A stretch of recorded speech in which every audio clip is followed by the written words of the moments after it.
Hello, what is up? What is good? We are now into 2026, which means we got to talk about December 2025 in Weekly Shonen Jump.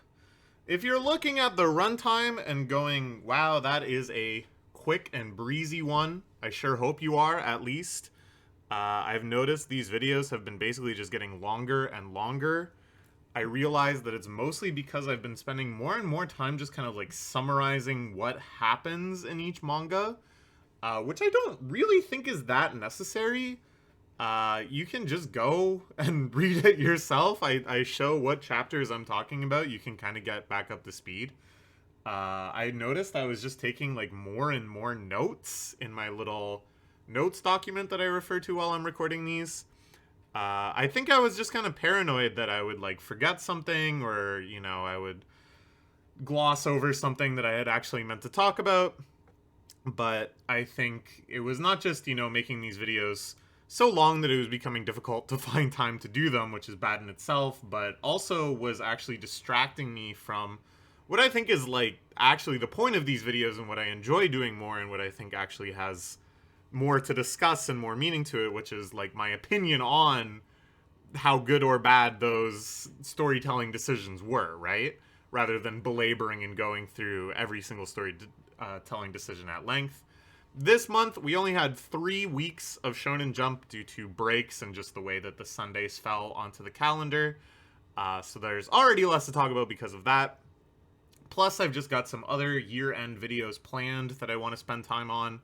We're going to be doing the Weekly Shonen Jump Awards for 2025. If you recall, I made a video like this for 2024 where we just talked about my favorite new series and my favorite chapters and arcs and all that. So look forward to that, hopefully sometime soon as well. In the interest of time, let's dive right in. I was like, let's make this a fast one, and then I just yapped for a while. But let's talk about Otter of the Flame, which this month had your rapid escalation to the end game, potentially, after the battle against the water demon, the lieutenant of the ice army that came to capture the forest spirit in the big elf tree. There's big fights and stuff there. Big obligatory villain flashback. And then the leader of the Ice Army shows up. Big reveal, your kind of escalation twist where suddenly the endgame villain is here. And I think this is because they can feel the axe coming. I think this series probably hasn't been performing super well in the table of contents. Well, I say probably. I know for sure that it hasn't, but I mean, probably it hasn't been doing well enough, let's say. And this is not an uncommon move for shonen series to do. Battle Shonen, they've got this kind of endgame villain planned. Oh crap, it looks like we gotta wrap this up in like 4 or 5 chapters. Okay, guess what? The end villain is here now. And then they deployed another kind of twist that I think is pretty typical these days with these Battle Shonen that have kind of a general premise of we are battling this like giant evil force, and the whole thing is just kind of different skirmishes within that war. Is that your big trump card, your big reveal is, of course, well, maybe the enemy isn't quite what we expected. And here too, it turns out that the Ice Army was actually quite just. They had sealed away this even greater evil, this apocalyptic threat. Were unfairly maligned for doing so. Were treated coldly, let's say, by the rest of the nations of the world. So their quest is perhaps not totally justified, but has just elements. That this is certainly going to come to a big surprise to all of our heroes. It's unclear, are they still going to fight the Ice Army? I kind of think so. It would be sort of a letdown, I think, if they didn't. But it's going to be much more of a, like, our goals are the same, but our methods differ kind of thing. And now they've also set up that there could be, the unsealed, gigantic apocalyptic threat. Basically, like, hey, if we defeat the Ice Army and wipe out this growing, everlasting winter, will that thing get unsealed and then just start destroying the planet? Okay, well, our conviction is we can do that and then beat that thing too. So that's like the real end game. It's clear to me that they wanted this to be like a much more drip-fed reveal with more foreshadowing and have it kind of emerge naturally from Oter, developing more and more sympathy for his enemies and understanding the hardships that they've come through too, and those individual hardships sort of slowly painting a picture of like, oh, maybe the cause of the entire ice army isn't what we think it is. Maybe there is some sort of motive for them doing what they're doing. It's a little skewed for me though, because they don't just show the ice army like tactically seizing territory and imposing this winter as, you know, all just sort of small steps towards this major goal, but rather they're just doing things kind of sadistically and arbitrarily and, you know, attacking and enslaving villages and having cruel and depraved people carry out these small campaigns and everything.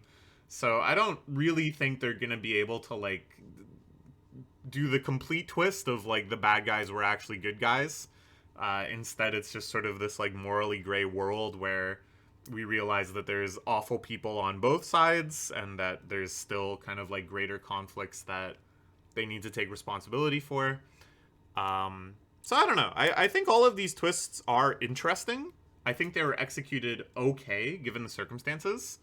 But it's clear to me that they're doing all of this under the pressure of pretty imminent cancellation, which is too bad. I overall have been enjoying the series. You know, obviously I had a lot of critique for its kind of storytelling choices and structural choices and stuff. And I honestly think a lot of the things I lambasted them for, criticized them for, are now kind of biting them in the ass. Just the order in which they did things, not prioritizing things that they ought to have. Now they're kind of being put in this awkward position where things that I'm sure they would have liked to have a little more time developing and stuff, they have to do quite hurriedly. But I thought it was a really cool series overall. You know, I thought the art style was really cool. The fight scenes were cool. This whole kind of like Nordic Viking battle against winter imagery felt very fresh for Jump.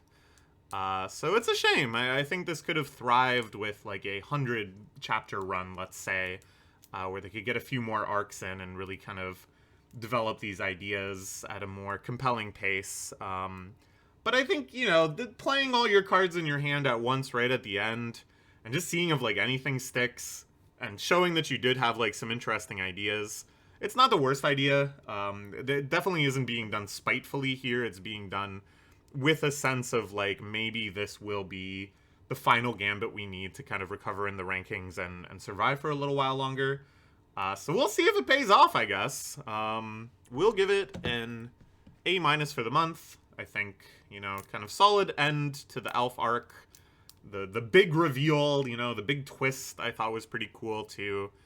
But, you know, through no fault of their own, they're going to be forced to do it in a very compressed, very frantic way.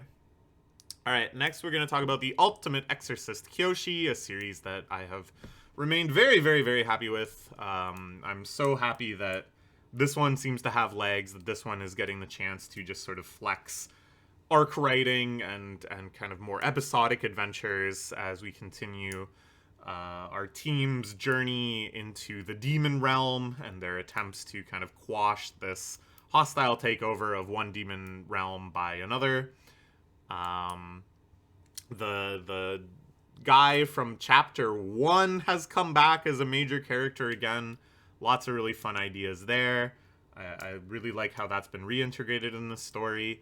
And then most of the rest of this arc was just a big battle against Goro, who was a very strong character introduced in this arc, and Lulu, who is one of the major antagonists of this arc, one of the 3 siblings that they have to defeat. This series, I think, has always had really great fight scenes. They feel very fresh in a way that isn't like super mind-blowingly experimental or anything, but just has a kind of like energy and flow to them. something about all the attacks being named after like famous movies and stuff like that. Just kind of like a coolness and surprise that I really enjoy. Goro, especially with his big eater power, is always one of my favorites. Characters that can eat anything and then use it as a weapon, I think is great. Some kind of exciting random world building here when the villain Lulu eats the secret relic Adam's apple, which is not the first, but one of a few kind of little biblical references that should sort of show they have, the Bible, which is one of the richest and deepest catalogs of like lore and imagery and iconography that you can draw upon, showing that there's kind of like a version of it in Kiyoshi's world, like the Dead Sea Scrolls maybe, or the Power of Solomon, or the Holy Grail, the Lance of Longinus. It's kind of signaling to us that they might bring in any of those elements, which I think I would really enjoy seeing the Kiyoshi version of all of those. Really great stuff. I don't know. I think this is like when you're just having all the characters fight, having these big choreographed 1v1 fight scenes with all sorts of twists and turns. It's like pretty high floor. To do it jaw-droppingly, remarkably well is still rare, but I think I'll always enjoy this as long as the action itself is good and I like the characters. So we'll give it an A+ for the month. All right, moving right along. Yes. This is the one that runs in Jump, right? Green Box. The series about a man who is put in an alien experiment where there's a giant map and he presses the button on a country and that makes everybody in that country die. But then he gets one wish granted, one object is teleported into the green box.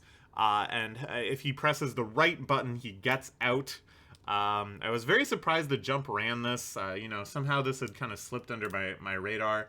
And I didn't realize that this series had been running in Jump for 28 chapters. So, of course, I, being the Jump scholar, had to catch up and read all of it. Gotta say, pretty disappointing. The original premise, I think, is kind of in line with a lot of other kind of like shock sci-fi series, where, you just want to hook people in on that premise alone, get them reading the first chapter, and then kind of figure out what the hell to do after that. I've seen this described in a MangaDex comment. For some reason, this isn't on the Viz site, so I had to read it on MangaDex, that this is what you call whatever the author wants sci-fi, which I thought was a really great term, and true enough, like as we get kind of through the initial premise and start tackling some of the bigger questions that it raises, it's clear that the author is just kind of making it up as he goes along, trying to come up with a cliffhanger at the end of every chapter, some sort of escalation or something that's going to draw you back in to keep you reading, with only like a very, very slight plan for where it's all going to go. I think this is adapted from a web novel, and the reading structure of web novels, even more than manga, really just like demands and rewards you for somebody just always coming back to the story, regardless if they're like enjoying it or not. So yeah, it goes totally off the rails. Every subsequent arc just kind of feels more like stringed along, more unjustified, more arbitrary than the last. I do think it has like a couple interesting ideas when we learn the origin of the green box and why it was created and stuff. I think there's kind of an interesting depiction there of alien technology and the motives of aliens that felt a little unique. But for the most part, I think this is a series that's like painfully unwilling to engage with its ideas. For every kind of clever reconception of the concept they think of, it just opens the door to like 5 other things that feel totally arbitrary, totally unjustified, totally unsatisfying. So we're gonna give this like a D+. It's it could be worse. Like I said, a couple interesting ideas, but overall just very, very sloppy, strange manga for Jump to run. I think it's just like the artwork and stuff, the sensibilities there, I think are far below the standards of what we've seen in Weekly Shonen Jump. So, wait, hold on, I'm getting a message. This is weird. Oh.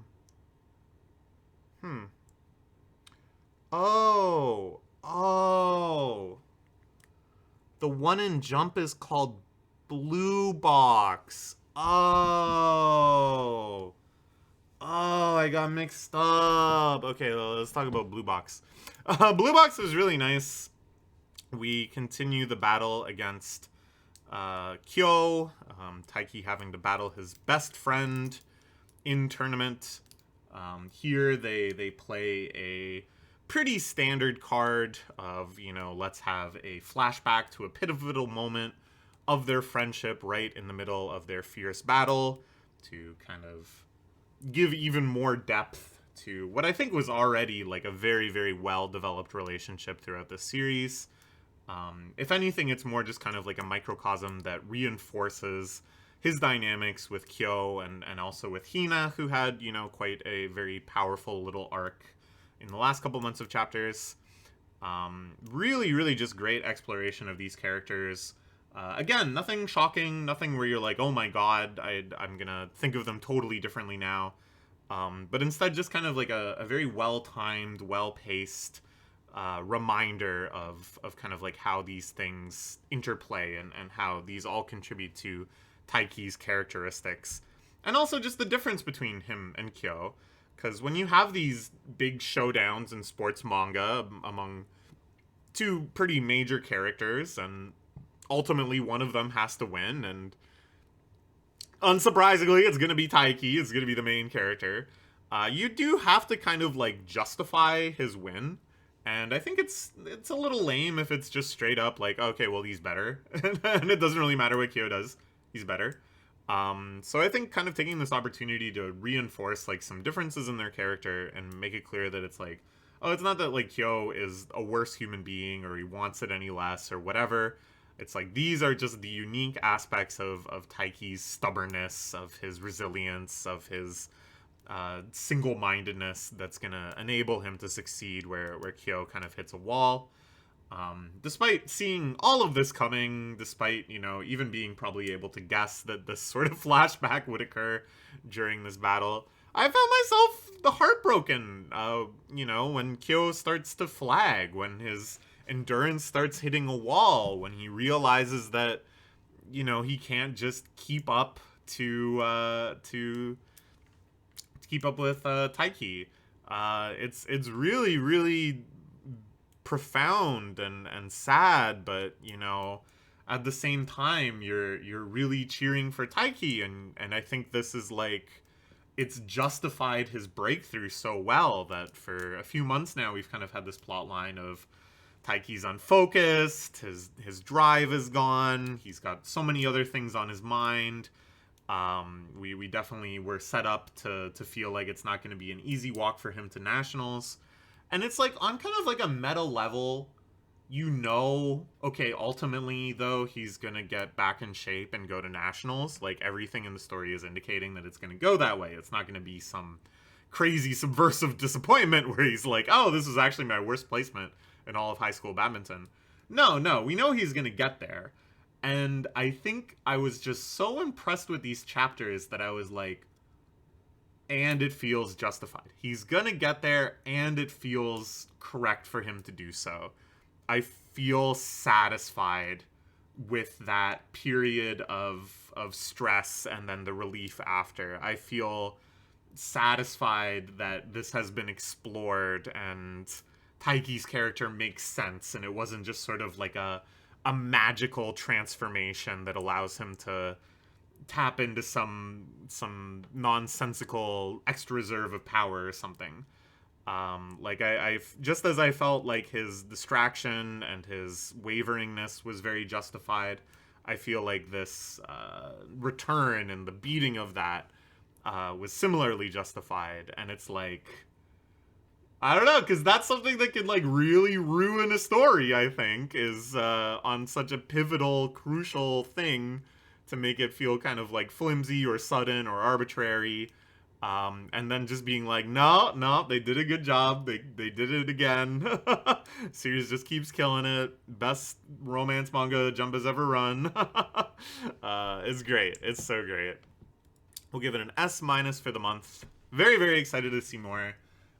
As much as I love this Kyo match, and it does have some really great badminton action as well, I think future matches, which are going to be more focused on like technique and tactics and the sheer amount of practice that Taiki has put in coming into work, where it's like, you know, not somebody that needs to have a flashback to beat, let's say, are going to deliver some really awesome badminton action. So I'm looking forward to that too. All right, next, let's talk about me and Roboco. Really, really enjoyed this month's chapter. I've always loved this series, but lately, I don't know. I just feel like they've been really on one. Like, just really great premises, great little chapters. You know, I think it's kind of odd in gag manga. You just kind of do these little episodic things where whether or not something is funny for somebody really kind of comes down to how much the premise resonates with them, if individual jokes resonate with them, whatever. You don't really even like put it on the mangaka per se. It's just sort of like on the idea, and it's like kind of hard to tell if the mangaka is like on a hot streak or kind of floundering or whatever. But I think looking at Roboco in aggregate, I don't know, the mangaka's cooking. That's all I'll say, because I'm 12. This is my idea of comedy. We had a great Sakamoto Days parody celebrating its 5th or maybe 6th anniversary. I think 6th anniversary. Very, very fun. The mangaka of Sakamoto Days himself stepped in to draw some of the scenes. When Mr. Takamura, one of the scariest characters in Sakamoto Days, shows up. Some legit awesome fight scenes woven in here with his artistic prowess. And then it's like acknowledged on a meta level that Roboco is like, to fight him, I'm going to need the other mangaka. One where they go fishing. For some reason, this one really cracked me up. It's just like a barrage of very stupid jokes from also different directions. Just the punchline of reeling in the fishing line, and then it's something silly. It never fails for me. Bonda catches a whole bunch of Toriko references. Yeah, Toriko hasn't been in the magazine for like 10 years now. I don't know if any of the kids reading Roboco remember Toriko. It's not really in like the public consciousness. But I think that like adds to it because it's just that much more obscure and strange. God, honestly, it's probably like kids are showing their dads and their dads are like, oh yeah, I read that one, Toriko. Yeah, that one's pretty good. I like that this series has such like a deep and strange reference base. Then one about debate class. Very straightforward premise, but one that I don't think I've seen as the premise of a gag manga chapter before. All the different characters battling about different topics. Some more great little parodies and references within this. And then at the end, they throw the reader a very open-ended question of, do robots need emotions? It's kind of crazy that like the world is like catching up with Roboco. Like the Roboco, when it first started running in 2020 or 2019, the idea of a robot displaying this much quote-unquote intelligence, quote-unquote, for both our modern-day LLMs and for Roboco herself, who's a bit of a dummy. But, you know, now, like, that was, like, a total absurdity, total nonsense. Now you can have an LLM that does kind of, like, act like Roboco. Like, I bet I could go on character.ai and find a Roboco chatbot that, like, isn't absurdly incorrect, right? Like, that does a pretty good facsimile of Roboco.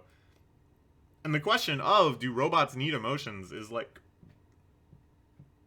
basically a real question now. We are like actually trying to make LLM driven, kind of like context sensitive, quote unquote, thinking robotics now that can assess their performance at jobs real time and make decisions based on language models in their brain processing visual information and commands and stuff.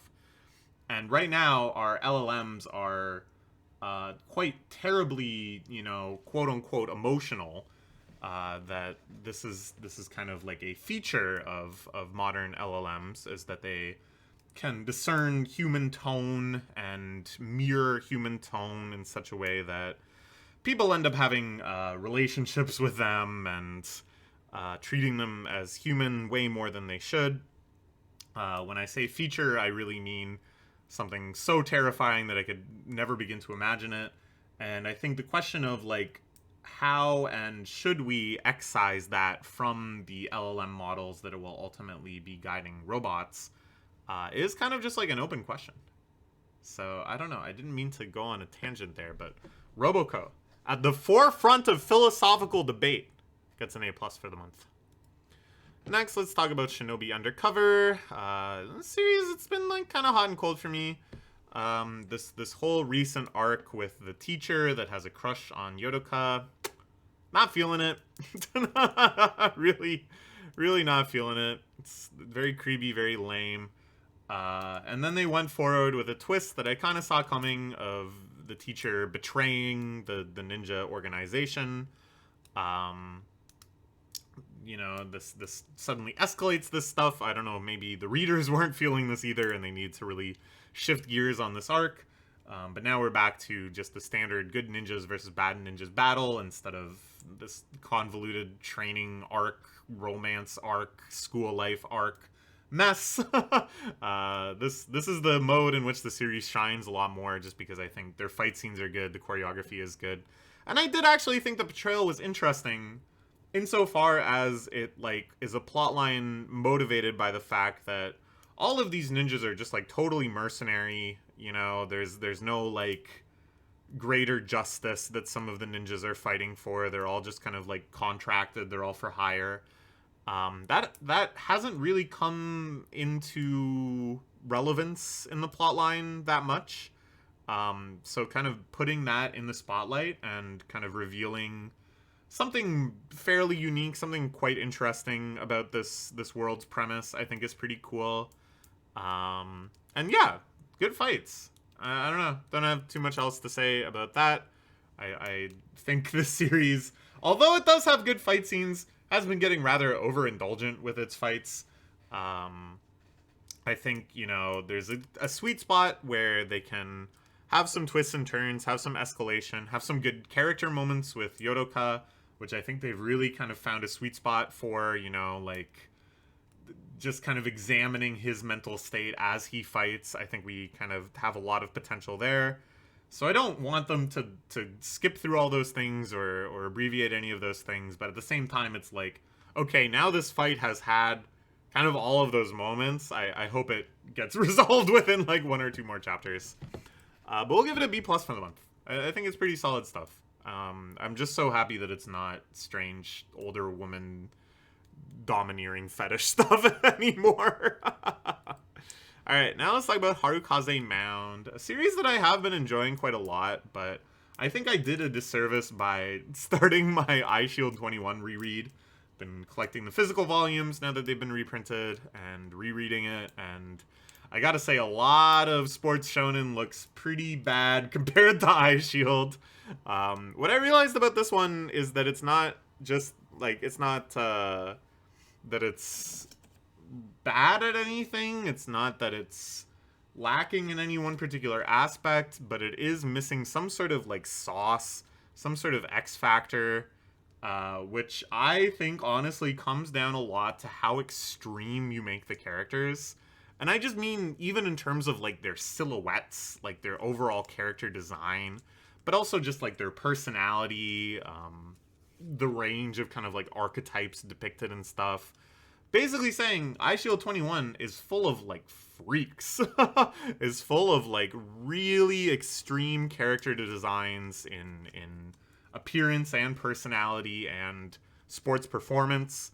That this whole series is kind of based around the dynamics not of reasonable people but very unreasonable people, and I think that's a big part of what makes it so great.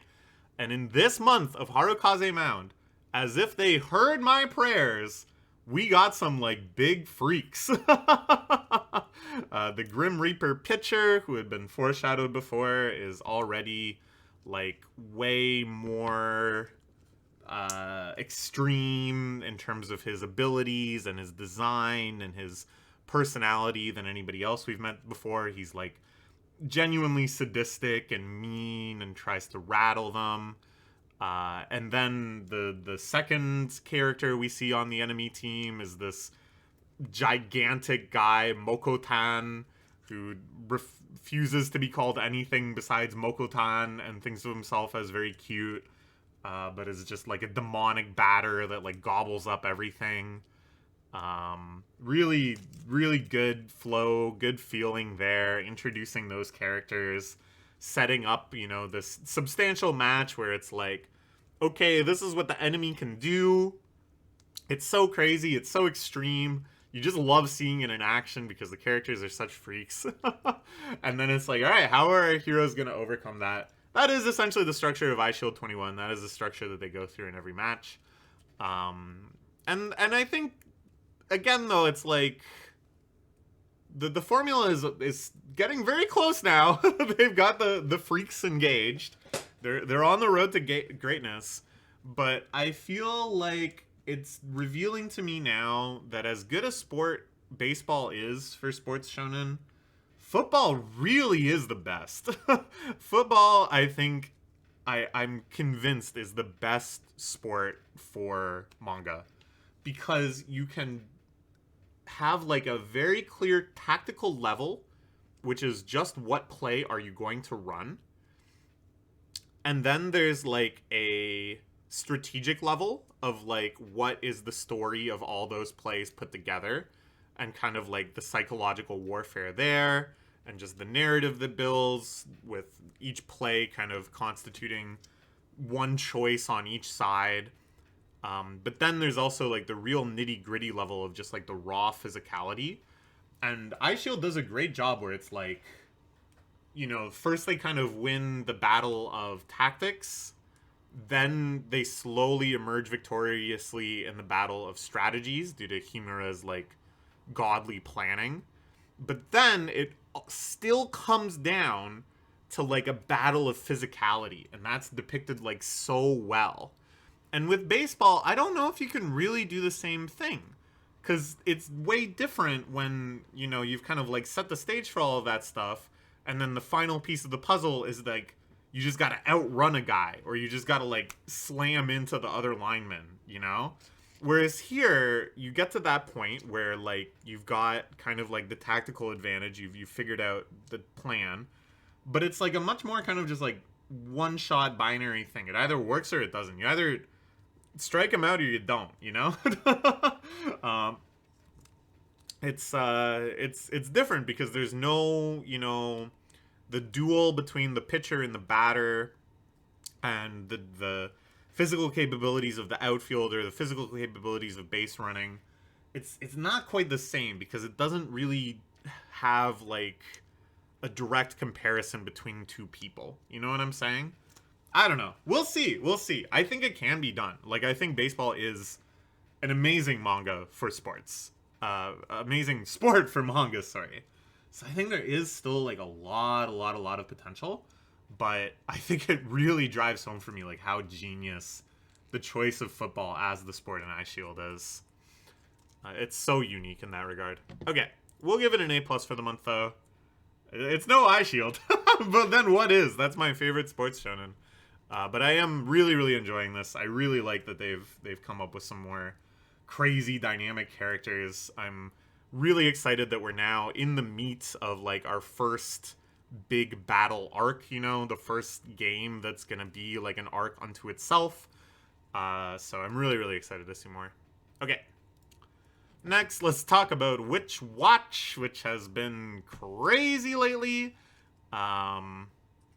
we've shifted gears super significantly into part 3 of the series, the final battle against the Warlocks as they plan to resurrect the Witch of Thousands. And I think, we're not gonna stay at this level of intensity and seriousness the whole time.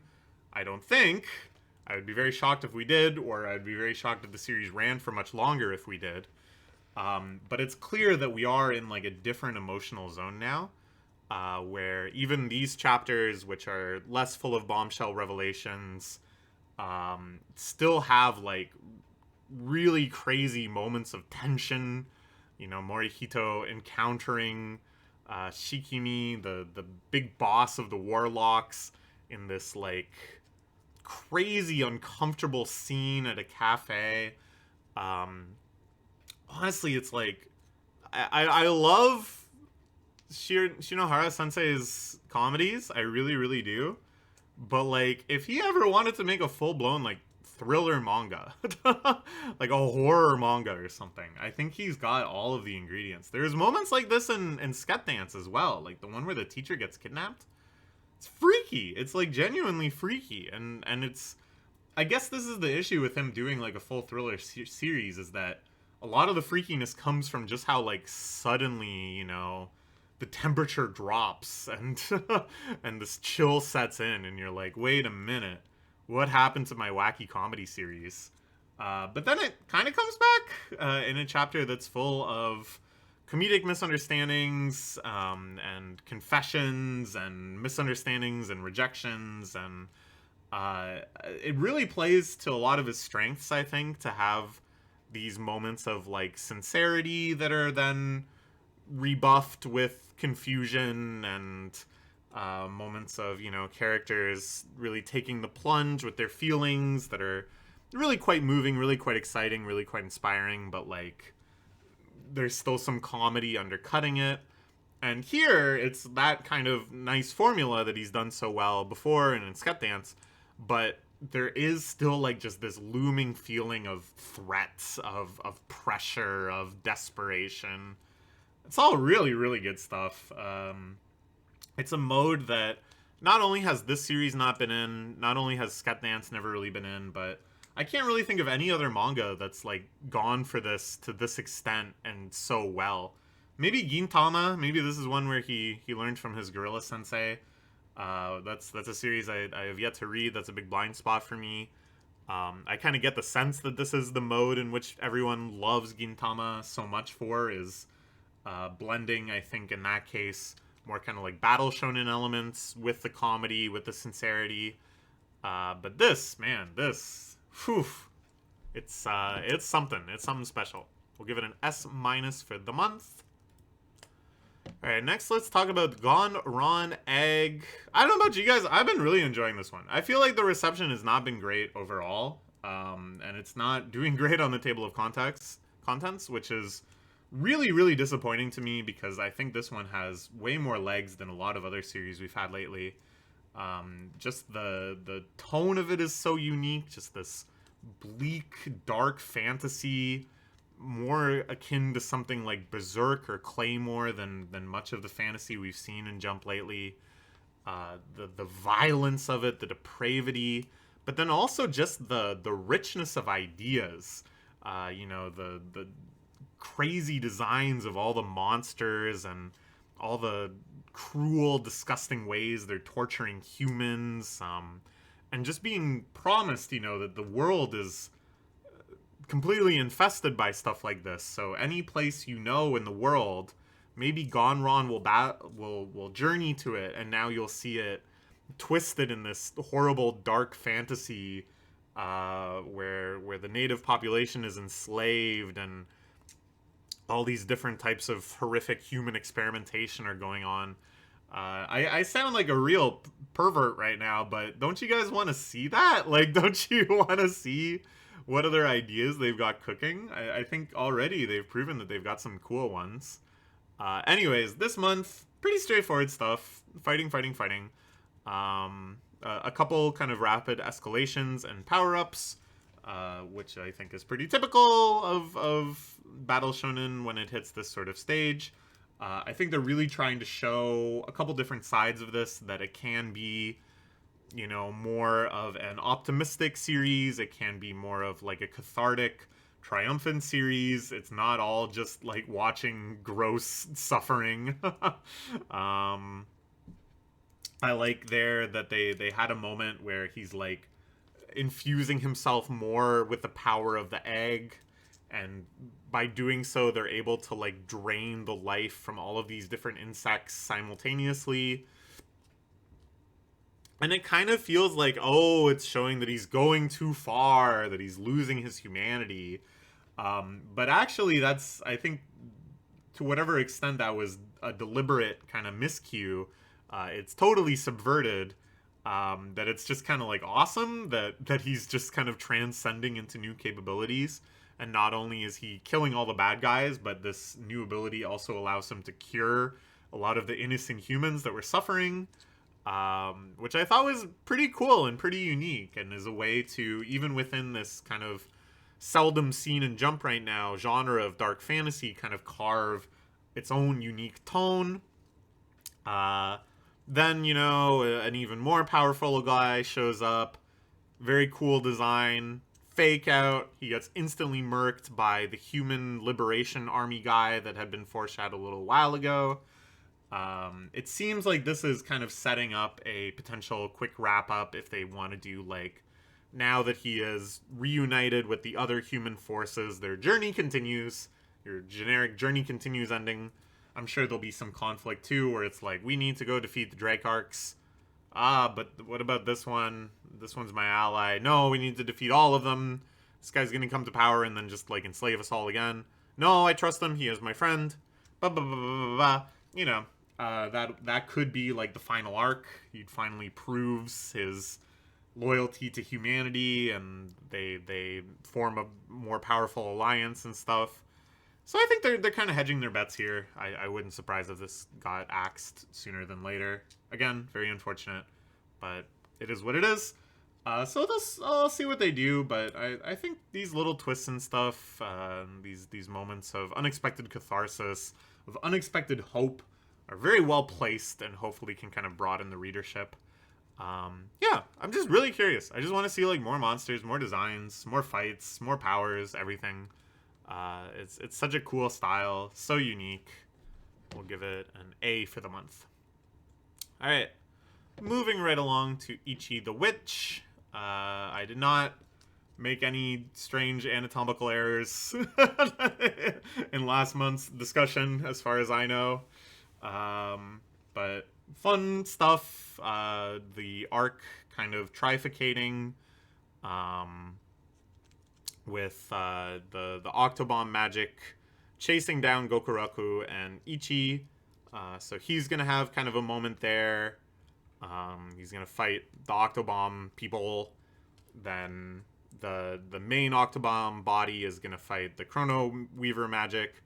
And Des is going to fight the servant of World Hater that's making her do this, like, crazy kill 100,000 human zombies trial or whatever. I'm pretty happy with that. That's, like, a pretty straightforward structure. I'm still a little confused as to, like, why these elements are the ones that are coinciding. And, you know, like, what the overall, like, purpose of this story is in this arc. I think it's like this series is executing very, very well on like the micro level. All three of those I think are coming along really well.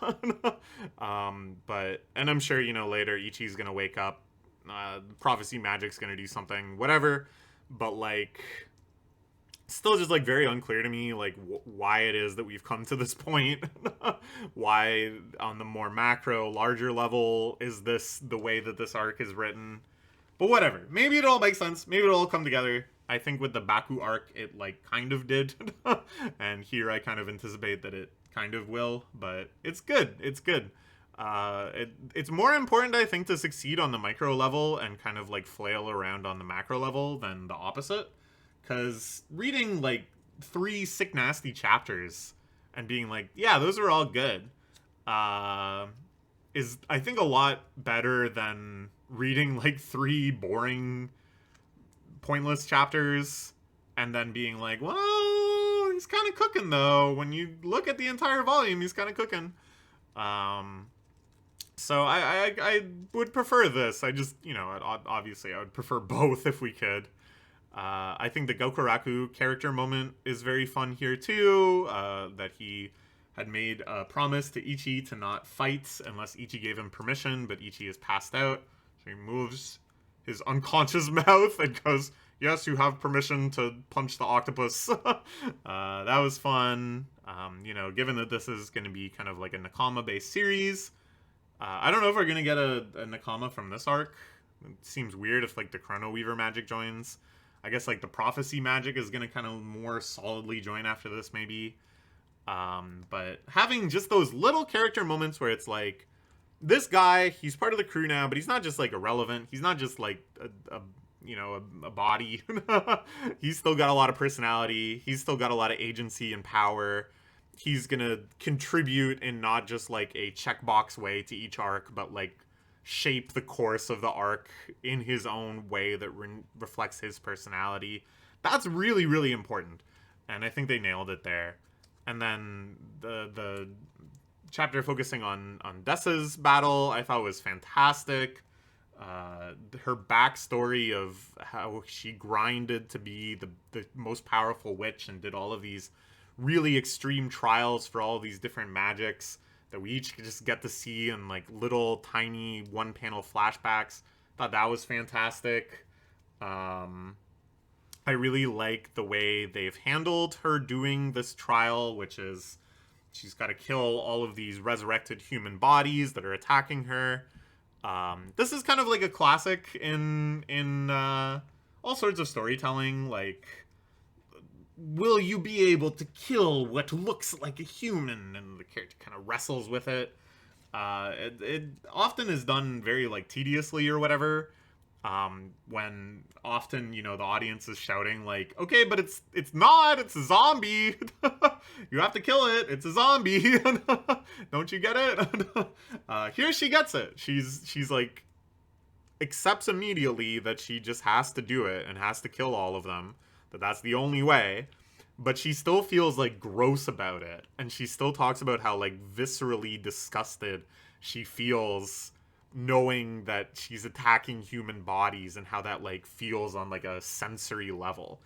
And I thought that was, like, a really good happy medium where the character is clear-headed enough and logical and is battle-hardened in a way that makes sense, but isn't, like, it's nothing, like, it feels very grounded in what we know of her character. But then her brother appears, and of course, this is another cliche. Okay, well, you can kill strangers, but what if the zombie looks like someone you know and can speak in his voice and blah, blah, blah. So we'll see how that goes, but I'm very optimistic because I think they're handling this whole premise of killing zombies in a really nice, really unique way. We'll give it an A+ for the month. Really good stuff. Next, let's talk about Akane-banashi. Really, really good stuff here as we head into the next big arc of the Ishoka, which is an event being run by Akane and Kaisen. This really is getting into the weeds more of, like, kind of just like the bigger picture of, like, what good Rakugo is.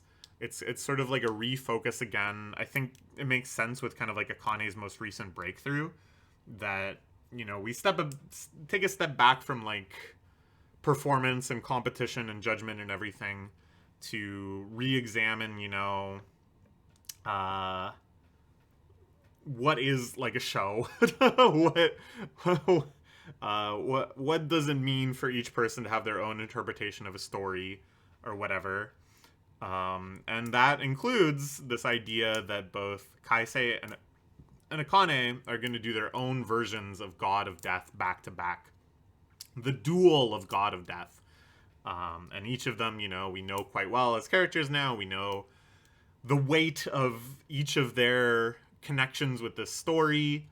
It's going to be interesting because, the big appeal of this story is that we're always seeing new Rakugo stories, I keep saying story, a big appeal of Akane-banashi, I mean, is that we see a whole bunch of different Rakugo stories. This is, I think, the first time we're going to see, like, repeats, and we're going to have an arc that's focused around different interpretations of the same story. It's very interesting. I think that's going to be even more revealing for the characters. Before that, of course, Akane needs to learn the story, and I think this is one of the most focused we've been on a story of Akane learning a story of an arc about that. Ever since she learned fetching tea, I think was the last time that Akane learning a new story wasn't just sort of like a given, you know what I'm saying? And she's learning from Shome, who, of course, we learned all about in the previous arc, or I guess 2 arcs ago. His preciseness, his scientific approach to Rakugo, which again seems very, very at odds with both Kaisei and Akane's. So this is yet a 4th, you know, of course, also thinking of Shuguma's God of Death. This is now like a 4th God of Death that we're going to witness. I think it's a great story to get all of this attention, because I think the performance Shiguma gives of it is one of my favorite Rakugo performance scenes in the whole manga. And now it's being given, like, even additional weight. That it's like... that was truly, like, the Super Saiyan 3 form, you know? Like, that was probably the most powerful God of Death that we're going to encounter. But now we're going to see all these other ways of doing it that aren't just kind of, like, subsets or strictly inferior or something. And I think in doing so, we're going to just understand how Rakugo works a lot better, too. While, of course, knowing from front to back how that story works. Yeah, I'm excited. And it's a great story. A freaky little God of Death. We will give it an S. Alright, now we're going to talk about Jujutsu Kaisen Modulo. A very strange sequel series to Jujutsu Kaisen indeed, this month being no different. It is moving in all sorts of ways I did not expect or predict, such that this month, when we finally got to, like, big supernatural high-intensity battles, which is, you know, one of the trademark aspects of JJK, one of the, maybe the biggest factor contributing it to being such a pop culture phenomenon, and you know, the thing people know about it most, those crazy Mappa produced fight scenes. After holding off for so long, and now that the big battles have started, they actually do feel just as surprising as anything else. It's all so sudden, it's all so strange, it's so unclear, like, who we're actually even kind of rooting for, in a sense. Or what we want the outcome of these things to be. I have to sneeze, sorry. Sheesh.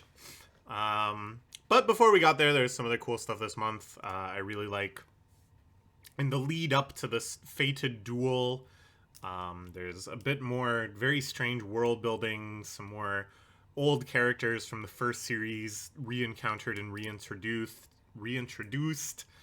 A really beautiful poetic shot showing their spaceship in the void of space. Really kind of unique level of sci-fi here, where the alien species is capable of, you know, interstellar travel, but is in fact not that advanced, and really is just sort of like slingshotting themselves for a miracle chance of making it to Earth. And, you know, the desperation they felt in doing so, the vastness and void of space. I was really impressed with how well that was captured. I think it makes us very viscerally sympathetic to the aliens, you know. They can't just leave. Of course, I think, you know, this is all building towards some sort of story of mutual understanding and for the violence to end. I think we are going to go through a lot of different twists and turns on the way there, and a lot of really awesome fight scenes on the way there as well. It's like a weird level of kind of like restraint, where there's a lot of things we're kind of expecting, a lot of characters returning, a lot of powers being unleashed that we haven't really seen yet. Some of the ones that we do anticipate that do get unleashed are thus, you know, somewhat anticlimactic, and that it just kind of like happens. But all of this is great. Like, I'm not complaining. It's just such a kind of like unique and compelling way to go about what is otherwise, you would think, just sort of bog standard big fight scenes between the strongestest characters. You know, the battles of JJK are like the meat and potatoes of it, and I think they've always been so unique and so interesting. The big one at the end of this month, I think, is in a real sweet spot where it has some of the complexity, some of the mechanics, you know, of how Mahoraga works and what it's capable of and what it can't do, and all the rules around it, depicted in a way that's like very strange and charming, like the Q&A section that emerges halfway through the fight. But it's not so overloaded with all of that stuff that there's just, you know, multiple paragraphs of exposition breaking up the flow. There's still just like mostly awe-inspiring spectacle and choreography and such a great sense of speed and impact, and just the power of these characters is so well captured. Yeah, I don't know. I feel like, had you told me, okay, they've got this insane premise and all these new characters, and they did a time skip, and they're not showing us this and this and this, but they're showing us blah blah blah blah, and all this stuff, and I read like the first few chapters, I would be disappointed to hear that it eventually just kind of escalates to the same like world-bending fighting that the original JJK, you know, ended its run with so much of. But now that we're like in it, and I'm like, nah, I kind of missed this. I kind of missed this particular type of action. I'm like, nah, okay, they're cooking. They're cooking. We'll give it an S minus for the month. I think this is a mode of the series that really, really works. I'm so excited to see more. Let's move right along to Sakamoto Days, which is still in this rapidly escalating final arc, with one of the biggest developments yet, a trump card that I thought they were actually going to hold on to for quite a while longer. I'm looking for where I put my notes. Oh, here we go. Which is, of course, the return of Sakamoto, that he had been in a coma. He was having these near-death hallucinations and stuff. When you've got your main character in a position like that, you usually keep the big reveal of his return pretty close to the chest right up until the end. So this happening kind of unexpectedly ahead of schedule was very exciting, very hype. And his presence really brought something that I think the manga had been missing, which is just the very unique style of Sakamoto fighting with improvised weaponry and making use of the setting. And, you know, they fight in an arcade, and he's fighting with the UFO catcher and stuff in this awesome battle against Torres. I like that he's fat again. He returned to his original form, with this kind of new lease on life that he is powerful because of the things he protects. That, you know, because now his store is in danger, his family is in danger, he's kind of like stepping up with this new sort of holistic look at it, and recognizing that he can't just hide forever, he can't just kind of hope things will go away. He needs to destroy the JCC, destroy all assassinations, to end the world of assassination and stuff. Oh, another pretty rapid escalation happens as well, where we shift gears back to watching the New Order headquarters with X, aka Slur, aka his various DID things, who once again attacks with the power of Takamura, but for the first time is counterattacked. Akira being able to kind of like crack the clue, with the fighting instincts of her mother, her aunt, her aunt, being able to be the first one to land a hit on X in the Takamura mode, which I don't think she's gonna like win, because then, you know, who's left for Sakamoto to fight? But it is another card that I thought they would kind of hold on to for a bit longer. They again address this whole DID thing of X's multiple personalities and modes and getting capabilities and stuff from switching between them. A lot of people thought that this was like somehow like a supernatural element or something, but this chapter, I think, more than ever makes it extremely explicit that no, he's just kind of delusional, and he's just mimicking these people from his past, which I thought was good because it bothered me that people were like misunderstanding this so much. But yeah, it felt like they really shifted gears back into the classical mode of this series, the one that made all of us fall in love with it. I especially think just having the fat Sakamoto come back and start mixing it up with people contributed a lot to that. He had a great line about, you know, I just love my wife's delicious cooking, and Torres is like, yeah, I get it, and just that little bit of like witty irreverence right at the end, you know, and just that kind of like action movie little irreverent statement to close out a fight, I think is just so in line with all the stuff I love best about this series. Not that I was ever like not enjoying it, you know, not that I was ever super disappointed by it or whatever.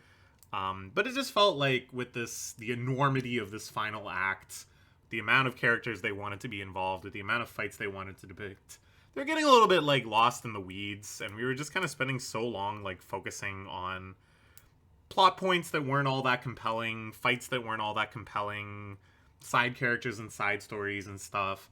And I really do think that there was some sort of like editorial writing of the ship here. I do not feel like this was the plan. I think the plan was to have more battles with the kids at JCC, go through our whole laundry list of characters and have them all come back and fight. And that only after all of that would Sakamoto return. And, you know, there would have to be a whole thing about getting him to the invisible hospital room at the JCC, and like all this stuff I think was foreshadowed and genuinely planned for.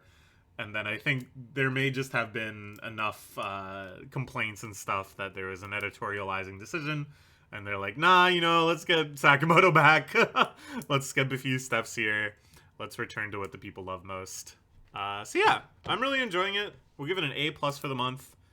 I'm excited to see more. I'm excited to see more Sakamoto in action.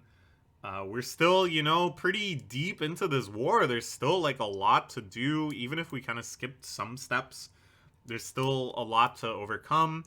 But they've got such a momentum now, and it's like now that Sakamoto is back and at greater power than ever before, it's not really clear to me how they will prevent him from just like finishing off every bad guy, you know what I mean? Like the sort of structural conceit needed to have a whole bunch of fights and give a whole bunch of characters the spotlight is sort of lost now that Sakamoto is back. Which again makes me think that this was kind of like a last minute change and plan for the structure. So I really don't know. I really don't know where they're going to go with all of this, but I'm very excited to find out.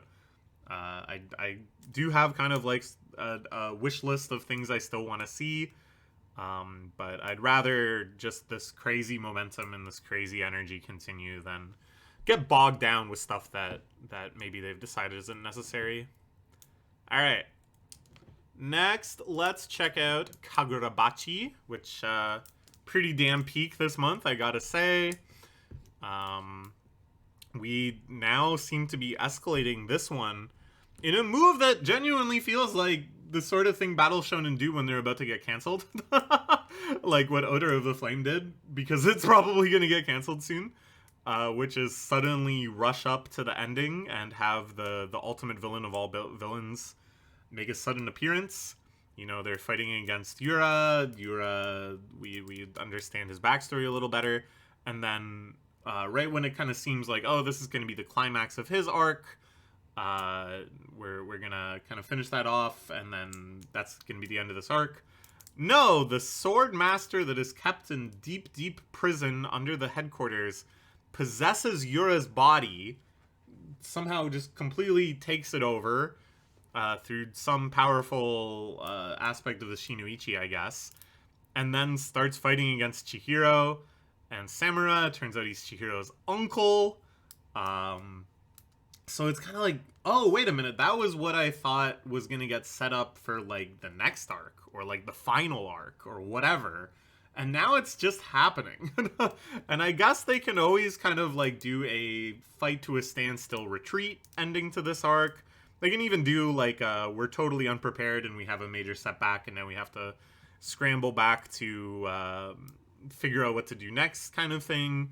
So there are, you know, directions to keep this going, but I don't know. It's just like all the mysteries are being revealed. This kind of like final enigma, the wielder of the Shinoichi is in the spotlight. It's all happening in a very fast, very exciting way that genuinely surprised me. And I gotta say, I'm really impressed with the characterization of the Swordmaster as well.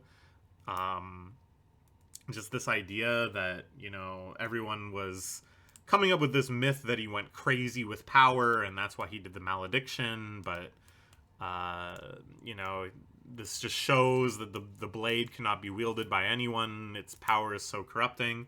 And then it's like, nah, he's like actually totally clear-headed.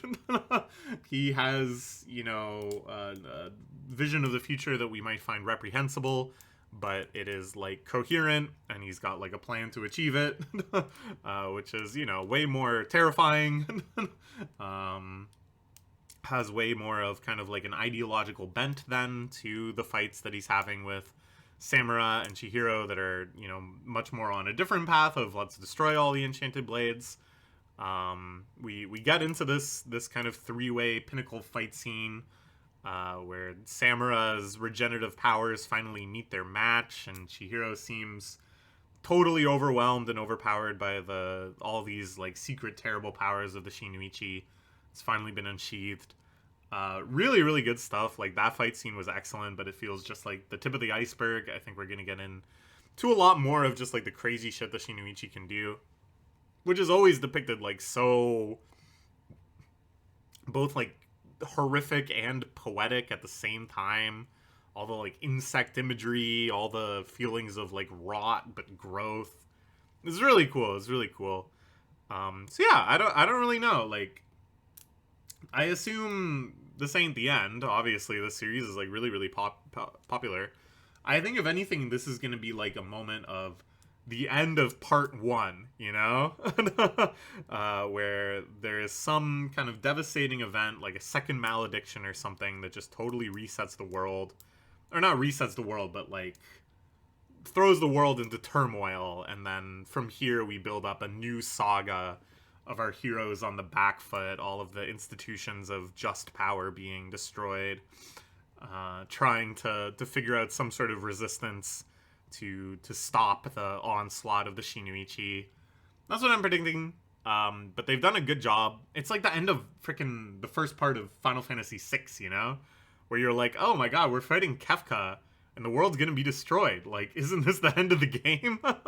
I think stuff that can kind of convey that feeling really well is really impressive, and I'm very curious to see, you know, how do we transition from this into more. Because, yeah, it's like one of the most popular series in Jump.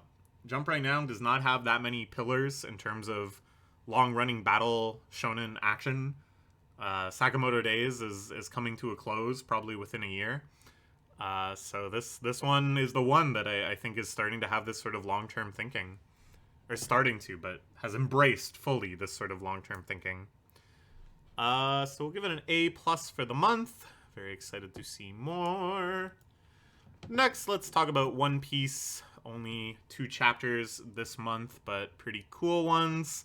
As we have now fully segued out of the deepest layer of the flashback Matryoshka. And now we have returned to the motivating incident of this entire flashback, which is the truth of why Harold was attacked.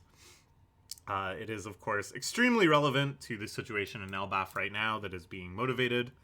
That, you know, motivated this flashback to be explained and everything. The demonification of giants, Emu running rampant over Elbaf, all of this stuff. We get to see some more explanation of how the abyssal vow and stuff works, that confirms some theories that I'm sure a lot of the fans had, including me. We're almost back to the present day, which is quite exciting. I've really enjoyed this flashback, but it came at such an insane time. We're in the middle of like a catastrophic crisis, the likes of which we've never seen in the series. It is like a totally open question what the hell is gonna happen from here to allow our heroes to save the day. The odds have never been worse for them. So yeah, I'm very excited. There's still like a couple more surprises too. The devil fruit that Loki supposedly ate, his capture by Shanks, whatever arrangement he has, you know, to become basically the martyr for all of his father's crimes, so that the myth of his father can persist. You know, stuff that we've seen foreshadowed, stuff that we don't really even need to see in detail, but they've just done such a good job depicting like the tragedy of all of this and the enormity of all of this, and I'm still very excited for those scenes, even though I kind of know what's gonna happen. We even got to see Jarl getting the sword in his head, which I still love that running joke of him going, the helmet saved my life, with the sword going the entire way through his skull. We'll give it an S for the month. Really, really solid stuff. I think there's a chapter tomorrow. Cannot wait to read it. Still, you know, just totally overjoyed with this flashback, with the Elbaf arc in general. Really, really curious to see where the hell it can go from here. Alright, Ruri Dragon had no chapters this month, but I just want to shout it out with a very special award. The Congratulations on Your KyoAni Adaptation Award. That is the grade it gets this month. Yes, that's right. They announced that Ruri Dragon is getting an anime by none other than one of the all-time greatest anime studios, KyoAni, who I think will do a phenomenal job. I think this is a great, great fit. They're so good at that, like, very kind of down-to-earth, generally pleasant, but with, like, little moments of drama and tension, slice of life. They're also just maybe the best at doing, like, really cool action and effects work and stuff within the context of, like, a very realistic grounding, if that makes sense. Look at Made Dragon. Look at Chunathem, for examples. Chunathem? The rhythm game? No. I mean Chunibyo. Chunibyo. Lots and lots of examples of this. I think this is the style that they're actually kind of best at. In terms of like their kind of bread and butter genres. I don't know. I mean, you could say like, oh, what about like the city style? And it's like, yeah, okay, that's kind of incomparable. But I think, yeah, like having this like very grounded slice of life and then injecting it with, you know, somebody using draconic powers, breathing fire, summoning storms. That's something that they're very uniquely good at, and I'm very, very excited to see apply to Ruri Dragon. Congratulations! This series has had a rough time, you know, insofar as the author has had all sorts of health complications that lead it to go on hiatus not infrequently, which is really too bad. But the fan base has always been there, the praise has always been there, the critical acclaim has always been there, and now the audience for it is just gonna triple, double, quintuple with this what I'm sure is gonna be a fantastic anime adaptation. Alright. Next, let's talk about the Hero Girl and Demon Lord Call It Quits. This one, I don't know. It's pretty insubstantial. I get that it's just kind of like a gag comedy. But this whole genre of like your kind of isekai style fantasy element of, you know, just very generic hero and demon lord archetypes, then making a slice of life from that where kind of the major foundational joke again and again and again is just like, haha, even though they're like all magic archetypes that you know so well, they're living this very down-to-earth kind of sitcom-y, petty creature comfort indulgent lifestyle. And it's like, that is funny, you know, but I've seen it all before. And it feels like it comes at the cost of like a little more creativity in terms of the actual comedy itself.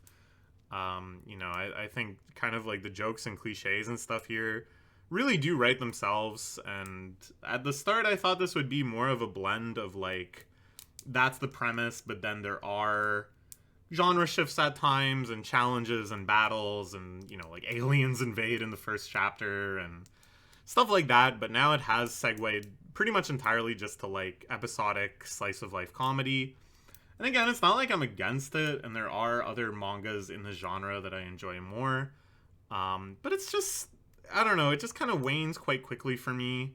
And it feels like they're just really quickly like kind of running through all the cliche chapters you get from this sort of thing. Like trying to make her a friend, talking about the like level up system and doing kind of like manzai comedy shtick around that. A body switching chapter. I don't know, there's just not enough meat on these bones, you know what I'm saying? Like, I think there's like a weird wave now, and I want to talk about this in the context of like Someone Hurts and stuff too, where Jump is experimenting with a lot of genres that don't typically run in it, like this sort of fantasy slice of life comedy genre, and the series are basically just kind of hoping to be like apex predators of that genre, and like not necessarily needing to be great exemplars of the genre, but just needing to be unique such that fans of that genre that read Jump for whatever reason will become fans of it because it's the only thing in Jump that's like of that genre, if that makes sense. And I think Jump has this sort of style already where like a series that isn't, you know, totally mind-blowingly good can occupy a niche and really thrive. But at the end of the day, it's like I'm still just gonna judge it on its own merits and not kind of on its uniqueness in the genre, in the magazine in terms of its genre or whatever. So I don't know. The whole thing is kind of like fading fast for me. I really hope they kind of go in some more interesting directions with it, or at least just some like chapter premises that I haven't seen before, or some more characterization that makes them a little more unique. Right now they're very, very generic character archetypes, which isn't a bad thing inherently, but in a genre like this, it's like you kind of need a little more. Like you need them to be a little more inherently funny, I think. So we'll give it a B- for the month. Nothing insufferable, nothing that I'm dreading reading or anything like that, but something that at the end of every chapter I'm just like, oh, okay, that's it. And it's like there's a lot of manga I read where the end result is like, oh, okay, that's it. And it's like I keep reading them. It's not like I hate them, but I'm just kind of like, oh, okay, that's it, you know? and I want Jump to be at a higher standard than that, you know? This is the biggest manga magazine on earth. This is a manga magazine where, for better or worse, stuff is just put through the meat grinder, and only the 1% premium AAA grade Wagyu is allowed to persist and grow within it. So this sort of thing that I think is just kind of angling to be a niche filler spot. I don't know if it really makes the cut for me. All right. Next, let's check out Nue's Exorcist, which I think is another example of this, where it is like a light novel harem series with a lot of fan service and just an endless escalator of girls showing up to throw themselves at Gokuro. And, you know, there's a million of these in the light novel shelves. This one is in Jump, and therefore it is a sort of apex predator by having the most boobs and the most different girls. And it's working for them. They're up to 127 chapters. And I gotta say, this month, not that bad. not that bad. It's like actually manga, at least. It has like a plot and like things happen. We investigate the history of Soranaki, which is the Hyo that they're trying to capture, and Nue. They also meet Nue's first contractor. The flashback is the focus of most of this month. The flashback is told in this like really weird disjoint style where the pacing just keeps like skipping ahead, but they'll like skip through a bunch of major events and then throw them all at us in flashback. The tone is very, very weird. The tone of the series is always really freaking weird, where they kind of want to make it like lighthearted, but also, you know, tragic and stuff, but also some jokes. Just very weird, frantic pacing in time where it doesn't seem like they understand where the chapter is going to end until it actually ends. But it is a story. It is actually like a story, and it isn't just fucking slop. It isn't just training arc. It isn't just bath scene, the baby peed in the tub, all sorts of other stuff that I could rant about for hours, but, you know, we're trying to keep the pace quick on this one. And I will say this. In the latest chapter, there was a scene that I really, really enjoyed that I wish got a lot more space to breathe, but nevertheless, where they go into Soranaki's mind and they really try to, like, understand who he is as a person. Nue's first contractor does. And the imagery showing the interior of Soranaki's mind I thought was really cool, really unique. A lot of just kind of, like, interesting, badass imagery in this flashback, in seeing Soraniki battle and stuff. It's like, that's good. Like, that's where this series kind of thrives, is where it can kind of lean into this, like, unique aesthetic language. It's not the most unique, it's not the most interesting or anything like that. It's a million times less fresh than something like the Ultimate Exorcist Kiyoshi, but at least it's, like, something that isn't just, you know, like, you wonder why it's even in manga format in the first place. Excuse me. Where you're like, shouldn't this be just like a Pixiv image set showing a set of fetishy images illustrating part of a light novel? Anyways, yeah, I thought this month wasn't that bad. It's like an actual storyline and an actual plot and stuff, told in like the weirdest way, and the fact that they're actually telling like a coherent story, I think only reveals further just like the totally bizarre storytelling instincts that the series has. It throws them into even sharper relief, but it's something. It's something. So we'll give it a C for the month. Someone Hertz, another genre apex predator, the only 1v1 rom-com in this mode that I think Jump has ever run. And unlike the other two examples, well, actually, I couldn't tell you if Nue's Exorcist is a good example of a harem light novel series because I don't read those. But where Hero Girl and Demon Lord, I think, is like an kind of sub-average adaptation of that genre. This, I think, is like a pretty solid 1v1 rom-com. It's actually growing on me quite a bit. Which is good because these genres are always kind of a slow burn. It just takes you a while to really start to love these characters and start to root for them and start to see them as full, real people in kind of more fleshed out world. And they're doing a great job with that. They're moving into kind of the first major arc, which is the listener Koishen. Here, kind of some of the more shonen-y elements come through. It starts to take on some of the elements of like a sports competition series or a performance competition series or whatever, like Shoha Shoten or whatever. I like that we're seeing more of the listeners, more of their gags. There's some that have been hyped up with shadowy silhouettes, of course. That old classic.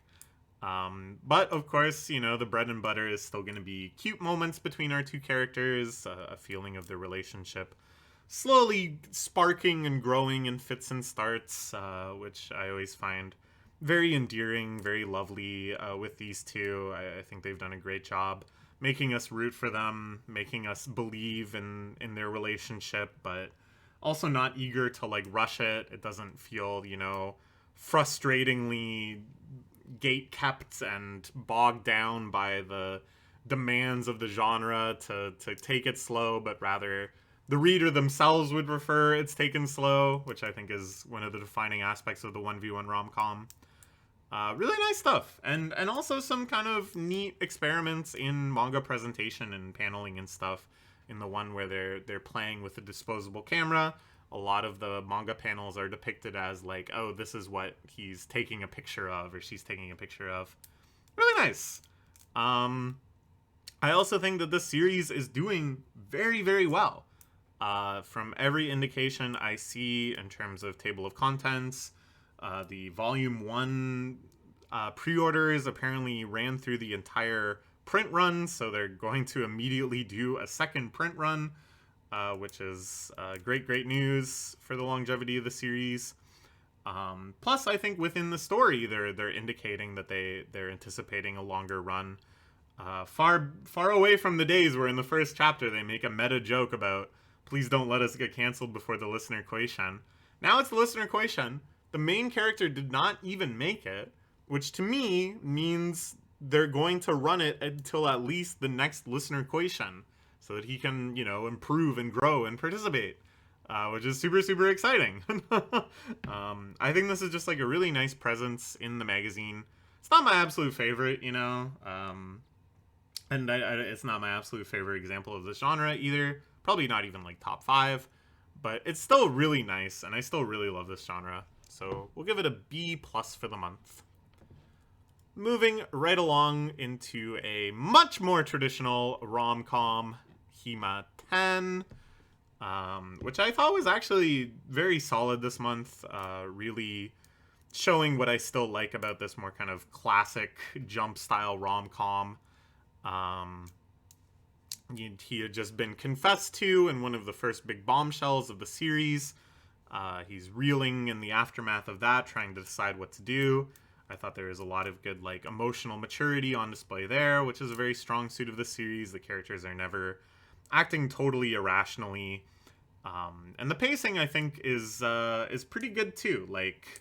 It might sound insane that the first big confession in a harem series like this happens 70 chapters in, and you're like, wow, how quick. But if you look at other examples of rom-coms in Jump, that is actually pretty fast. After this, we're going to head into kind of an arc that focuses more on Honoka, which makes me think that it might be kind of like the big finale arc, with her maybe finally gathering the strength to confess, or him realizing her feelings for him, or whatever. But I think, the big challenge of series like this is that you have kind of like your main girl, or maybe two main girls, and then you have however many auxiliary girls. Kana, being one of them, has her big confession scene first, probably going to get rejected first. But I think the big feat that you're trying to pull off is, can you make the readers root for her in that moment? And I really think they did. I found all of her stuff to be really endearing. Her cheekiness around this, the boldness she had in confessing, the fact that she's not apologetic about it, that she's not regretful, that she's not dooming herself and convincing herself that it's hopeless already. I just thought that showed a lot of respect for the character, and a lot of respect for the reader as well, that we're not really expecting that the series is going to end with him getting together with Kana, but we are being given good reasons to want to believe in that for a bit, which is a feat, which is, I think, a real feat in a genre like this. Really nice stuff. I thought the flashback kind of explaining more of his feelings around Honoka was really nice too. We'll also give it a B+ for the month. Very solid rom-com stuff. The stupid disease feels quite far away at this point. Alright, next let's talk about The Mage Next Door. I have been enjoying this one quite a bit. It reminds me a lot of Mashal, and the parts of Mashal I enjoyed most. Like Mashal, I think the the thing I'm kind of wary of is if it ever really gets too into the actual like battle shonenness of it and loses some of the comedy, loses some of the like daily life elements or whatever. And here it kind of seems to like run up into that problem with its first semi-major arc unfolding, you know, like a multi-chapter arc at least, going after a syndicate of criminal mages that's headquartered at the mall.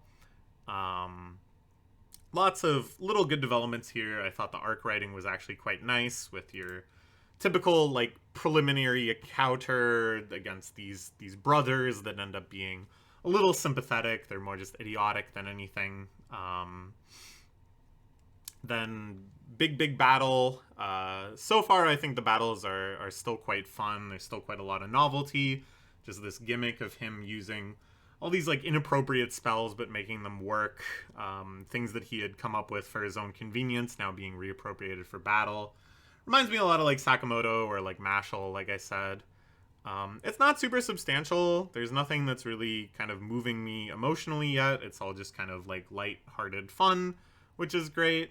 But yeah, the novelty of the fighting and stuff I think is something that I hope they're going to be able to keep up for quite a while. Unlike Mashle, which I think got a little tedious and a little generic when we started watching like characters that weren't MASH fighting other characters that weren't MASH, you know?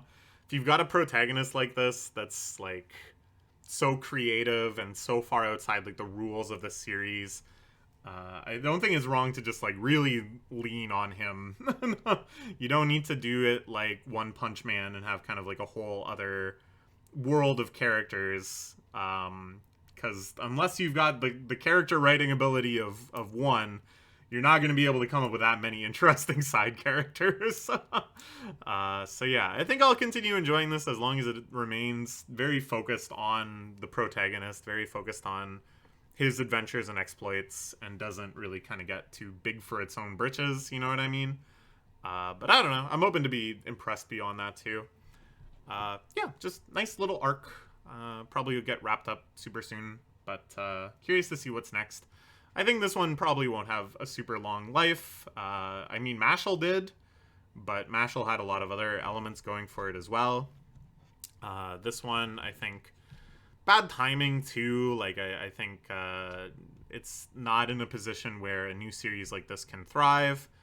The established kind of series in this mode, e.g. Ichi the Witch, are just so dominantly popular right now. There's not really many scraps left for this, for lack of a better word. We will give it an A-. Next, let's talk about the Elusive Samurai, which continues in this sort of post-climax coda. Very, very interesting. Another time skip has just happened. We talk about a year of unbearable happiness and peace, where all of our characters are raising children and living in kind of a secluded utopia. Their days are just blissful child rearing and feasting and celebrating. But Tokiyuki is succumbing to a heart condition. This is why his father was so decrepit. You know, that was kind of an open question in the series, is like, why did the Hojo fold so easily with Takauji's rebellion? And he decides in that moment, you know, kind of reflecting on his poor health, that he must flame out rather than just wither away. And this reinstigates his battle against Takauji, just this immortal war that's been going on. And in doing so, kind of resets the series to its most basic components, that we have our elusive warriors riding out to raid an enemy camp. This kind of like tactical counterplay and anticipation, and Takauji's brilliant strategical mind anticipated that, and it's all a facade, and blah, blah, blah, blah, blah. Like, really classic stuff, really simple stuff, really straightforward stuff that I thought was very, very well executed, very enjoyable.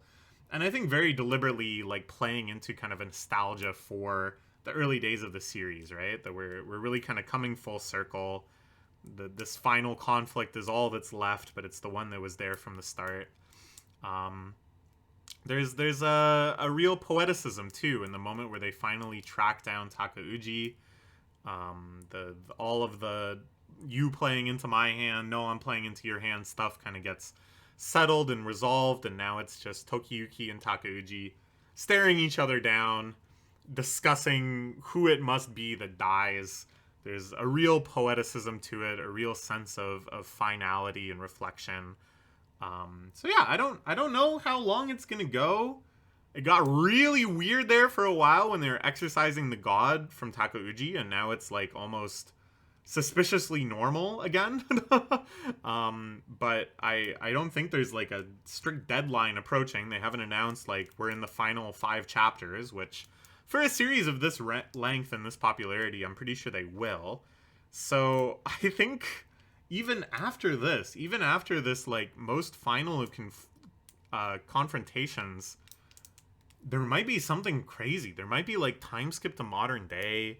There might be something weird and psychedelic or meta or both. I'm really, really curious, but I'm also just really enjoying it for what it is right now. Give it an A+ for the month. And that's it. All right. Good job. I think that's like an hour and a half. Nice. I can move on to other projects. Let me know in the comments, though, like, was that too brief? Did I not summarize enough now? I really did just try to kind of focus on how I was feeling about the series and less about what all happened. But I do sometimes feel when I'm doing that I'm like not giving enough examples or not grounding it enough in like why in this moment in the story I feel this way versus other times or whatever. So it's a push and pull. It's a battle. But yeah, here was our tier list last month. Very, very top heavy. Very, very happy with the magazine these days. Here is it this month. Some rearrangement, but roughly the same. Nue's Exorcist making a valiant effort to climb. We'll see how far it can rise as some of the other new series kind of move up and down the B zone. All right.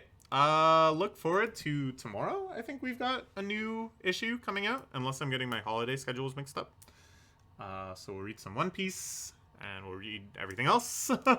And look forward to the weekly Shonen Jump Awards, which I'm hoping to do tomorrow as well. See you then. Bye-bye.